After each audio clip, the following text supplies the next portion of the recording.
우리나라 웹툰이 국내는 물론 해외에서도 상당한 인기를 끌고 있습니다.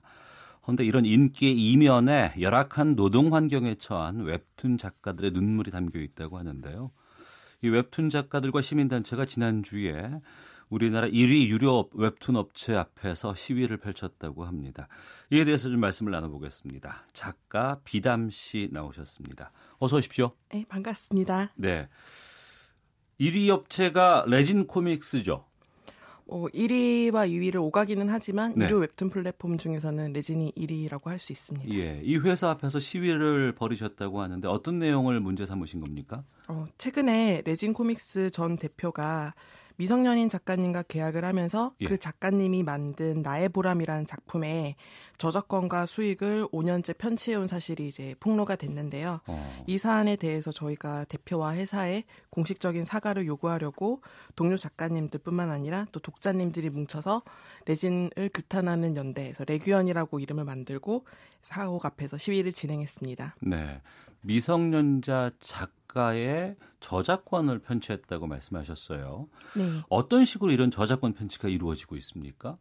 이게 이 사안이 5, 6년 전으로 거슬러 올라가는데요.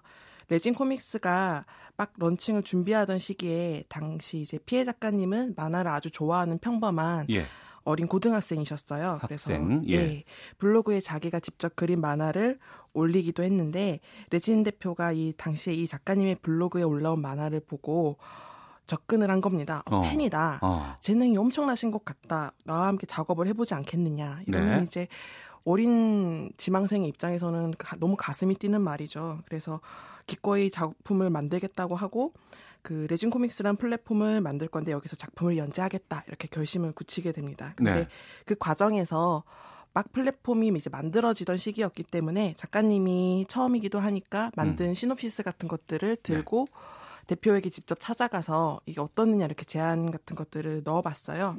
그럴 때 이제 대표가 뭐 캐릭터 이름은 뭐 보람으로 좀 바꾸는 게 좋겠다. 그리고 또 이런 조언뿐만 아니라 야하게 그려야 팔린다. 이러면서 미성년인 작가에게 좀 수위 높여서 그릴 것 이런 것들을 좀 주문을 했었는데 줄거리나 콘티 대본 같은 것에는 전혀 손을 대지 않고 그냥 이 정도 조언만 했거든요. 그런데 이제 이 작품이 정식으로 연재가 되자마자 대표가 작가에게 근데 사실 이 작품은 우리가 같이 만든 거 아니냐 이렇게 주장을 하면서 대사 한 줄 쓴 적이 없는데 글 작가로 자신의 이름을 올리고 그림 작가로 그 어린 작가님의 이름을 올려서 글 작가 몫으로 수익의 30%를 가져갔습니다. 피해 작가님이 쓴 첫 계약서에는 글 작가와 그림 작가가 따로 나뉜다는 내용이 전혀 없었어요. 그리고 당연히 수익을 누군가에게 배분해야 된다는 조항도 없었는데 회사는 이를 알면서도 대표에게 글 작가 몫의 수익으로 30%를 지급을 하고 또 이 작품을 대표가 직접 참여한 작품이라고 대대적인 홍보를 해버린 겁니다. 그래서 이거를 또 작가님이 몇 달 뒤에 아무리 어리신 분이라도 이게 좀 이상하다는 건 알 수밖에 없잖아요. 그래서 어렵사리 용기를 내서 좀 이거는 이상한 것 같다라고 대표에게 말을 하자 대표가 그 어린 작가님을 불러내서 네가 어려서 모르나 본데 이게 업계 관행이다. 작가님이 내게 수익을 주지 않는 거는 작가님이 나를 착취하는 거다. 그런 나쁜 작가가 돼서는 안 된다. 이런 말도 안 되는 소리를 하면서 그러면 내가 특별히 작가님을 아끼니까 30%를 가져갔는데 15%만 가져가겠다. 이렇게 어르고 달래서 작가님에게 이제 수익을 배분한다는 계약서에 사인을 시킵니다. 그리고 난 다음에 이제 그 상태가 쭉 이어져 온 건데요. 알겠습니다. 작품이 완결난 뒤에도 원작자라는 이름으로 자기 대표가 올라가 있습니다. 이 부분이 그냥 하나의 예일 뿐인 것인가요? 아니면 전체적인 관행으로 이게 지금 굳혀져 있는 상황입니까?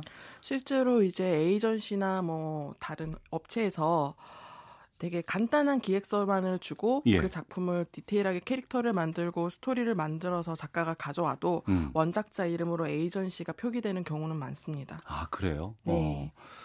이 개별 연락을 통해서 문단에 진입하기 때문에 이런 것들에 대한 대처 방법이라든가 이런 것들이 잘 부족하다면서요, 작가들이? 네, 이게 사실은 예전에는 만화계가 문화생이 스승 밑에서 배우는 도제 방식이었어요. 그래서 우리가 흔히 잘 아는 미생의 윤태호 작가님도 허영만 화실 출신이다. 뭐 이렇게 널리 알려져 있는데 이게 출판 만화 시장이 웹툰 시장으로 재편성되면서 작가들이 직접 관련 학과에 진학을 하거나 네. 학원을 다녀서 실력을 쌓아가지고 자기 작품을 만들어서 투고를 해서 데뷔를 하는데 네. 이 과정에서 어린 작가 지망생들이 학원이나 이런 걸 다니지 않는 경우에는 이제 대부분 자기 SNS나 블로그에 그림을 올려요. 이번에 이 작품을 빼앗긴 작가님도 자기 블로그에 만화를 올리다가 컨택을 받았는데 네. 이런 식으로 SNS에 올린 작품의 컨택을 받아서 데뷔를 하게 되기 때문에 미성년인 분들도 당연히 데뷔하게 되고 뭐 심하게는 중학생인 분들도 데뷔 제안을 받기도 합니다. 그러다 보니까 이분들은 당연히 업계 관행에 대해서 알 수가 없고 독소 조항이 있어도 이거를 전혀 파악할 수 없는 거죠. 그래서 자기도 모르는 사이에 매우 불공정한 계약서에 사인을 할 수밖에 없습니다. 네. 웹툰 산업이라는 말이 나올 정도로 웹툰 업계가 상당히 많은 성장을 하고 있어요. 그런데 네. 그에 비해서 관행 같은 것들은 너무나 짧은 시간에 성장했기 때문에 굳어져 있는 부분들이 좀 있는 것 같기도 하고 웹툰 작가 뭐 요즘에 인기도 많고 막 그래서 나와서 말씀하는 거 들어보면 뭐 마감에 대한 압박 같은 얘기 참 많이 하시더군요. 마감 압박이 실제로 어느 정도입니까? 요새 이제 주간 연재라고 해서 매주마다 한 회차씩 웹툰이 연재가 되고 있는데 이게 한 해에 연재되는 분량을 보면 7, 80컷 정도고 전부 다 컬러로 작업을 합니다. 그래서 이 정도 수치를 이제 말을 하면 대부분의 사람들은 쉽게 그러면 7, 80컷이니까 일주일에 하루에 10컷씩 그리면 되는 거 아닌가? 뭐 이렇게 간단하게 생각을 하세요. 근데 사실 웹툰이라는 거는 애니메이션이나 영화처럼 시나리오 작가, 촬영 감독, 스태프들이 모여서 함께 만드는 게 아니라 작가 혼자서 스토리부터 연출까지 전부 다 해야 되거든요. 그러다 보니까 이게 마감을 맞추려면 하루에 70컷 콘티를 짜고 그 다음 날엔 또 70컷 선을 따고 그 다음 날엔 또 이 70컷을 채색하고 명함하고 편집하고 이렇게 매일매일 10시간에서 많게는 20시간씩도 일을 해야 돼요. 그래서 하루 만에 콘티나 선, 채색, 명함을 다 하는 게 불가능하잖아요. 그러면 당연히 마감을 맞추기 위해서는 밤샘 작업도 필수고 생활 리듬도 망가지게 됩니다. 그 마감을 지키지 못하게 되면 뭐 불이익 같은 건 어떤 걸 받게 되는 거예요? 불이익이라고 한다면 이제 마감을 놓쳐서 휴재를 하면 당연히 그 회차분의 고료라던가 수익이 미지급되고요. 이거는 뭐 사실 뭐 어쩔 수 없이 당연한 건데 문제는 이 휴재를 할 때 그냥 휴재를 한다고 말을 하면 독자들의 반발이 심하기 때문에 이 휴재를 하게 된 사정에 대해서 밝히는 게 약간 암묵적인 그 관행처럼 만연해 있어요. 그러다 보니까 아마 독자님들도 뭐 휴재 공지가 올라오면 뭐 결혼을 하게 돼서 부모님이 상을 당해서 이사를 하게 돼서 휴재를 한다 뭐 이런 내용의 공지를 보셨을 건데 그런데 문제는 대부분의 독자님들이 이제 이걸 이해해 주시기도 하지만 악플이 달립니다. 그래서 뭐 몇 달 전에 결혼을 한다고 휴재를 하게 되면 상견례는 몇 달 전에 했는데 그동안 비축분 안 만들어 놓고 뭐 했냐. 뭐 비축분을 미리 만들어 놔야 프로지 프로 의식도 없다. 뭐 부모님이 돌아가셨어도 나는 작가님 웹툰 보려고 일주일 기다렸는데 왜 비축분도 없이 휴재를 해버리느냐 이런 소리를 이렇게 댓글로 다는데 그런 좀 악플에 가까운 댓글을 보면 마음이 무너질 수밖에 없죠. 그리고 또 레진 코믹스에서는 불과 1년 전까지만 해도 이 마감을 제대로 지키지 못하면 지갑비라는 것을 가져갔거든요. 그 뭐예요? 웹툰이 정상적으로 업로드는 될 수 있는데 이 업로드 되는 날보다 레진 코믹스가 이틀 앞에 마감이라는 날짜를 임의로 정해서 그보다 조금 늦게 작품을 원고를 제출하면 업로드는 정상적으로 되지만 자기들이 업로드하는데 좀 고생을 했다 이러면서 그 달에 많게는 최대 9%까지 수익을 가져갑니다.